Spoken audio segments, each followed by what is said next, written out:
Forkast.News is your gateway to all things blockchain. We do the deep dive and the due diligence on the blockchain projects and platforms that matter, because we aim to be the most reliable source of intellectual discourse and insight that inform, educate, and bridge the gap between the blockchain industry and the mainstream.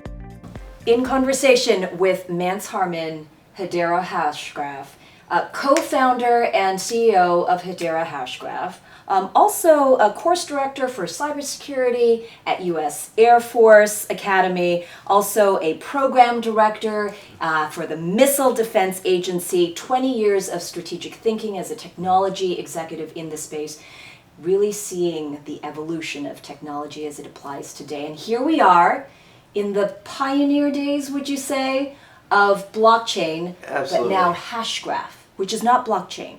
Correct. Explain. Yeah. So Hashgraph is an alternative to blockchain. It solves the same category of problems that blockchain solves, but it does so in a far more efficient and secure way. And so the performance of Hashgraph is fantastic, better by orders and orders of magnitude than blockchain, and the security of Hashgraph actually achieves the theoretical limit of what can be achieved in the whole category of distributed consensus. And that's really the value of Hashgraph. The value of Hashgraph is that it both maximizes the level of security at the same time while maximizing performance concurrently.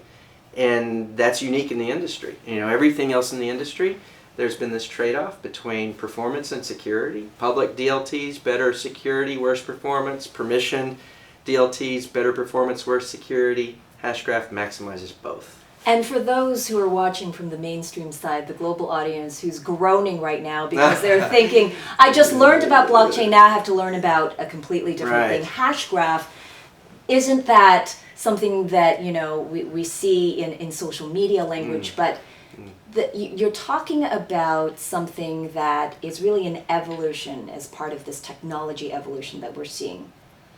Yeah, well, the whole category was sort of created by blockchain 10 years ago. You know, Bitcoin was introduced to the world, and that is just a next evolution of database technology. Databases have been around for decades.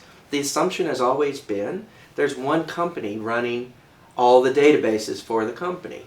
You know, Google would never assume or presume to give Apple or Tencent or you name it a copy of their database and let them run it for them. What was demonstrated with Bitcoin is that for the first time we could have copies of the database being given away to different parties that maybe are mutually competitive, maybe they're unknown to each other, but you could do so and do it securely in a way that wasn't previously possible. And so it's really an evolution of database technology. But if you think about the current performance of Bitcoin, for example, and think of it in terms of a database. In terms of the consensus cycle? Exactly.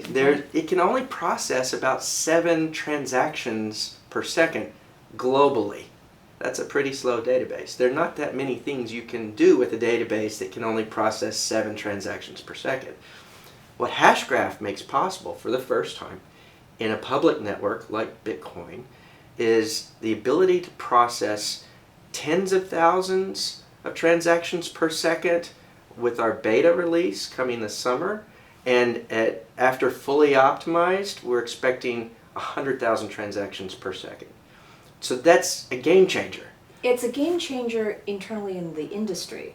But when you're asking Visa and MasterCard and American Express, and they make transactions of north of 1 million per second, how does that equate? Well, in terms of practicality and utility. Yeah, it's interesting.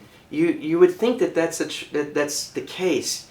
It turns out that their systems, on average, collectively, are processing somewhere between 50 and 60,000 transactions per second. And so it's actually possible now with public DLT in Hashgraph to build a system that processes as many, if not more, transactions per second as the large credit card networks can process. And it clears or finalizes those transactions in the same amount of time, within a few seconds. Where with Bitcoin, if I go in and want to use, pay for a coffee from Starbucks, right, with Bitcoin, the merchant that's receiving my coin, they can't be sure that that coin isn't going to disappear for an hour. It takes about an hour for them to know that that coin is going to be there permanently. Well, that's a problem as well. And with Hashgraph, we can provide that certainty within just a few seconds. So the Hashgraph, this public DLT that we're building, absolutely could process the same volume of transactions that the current credit card networks can process.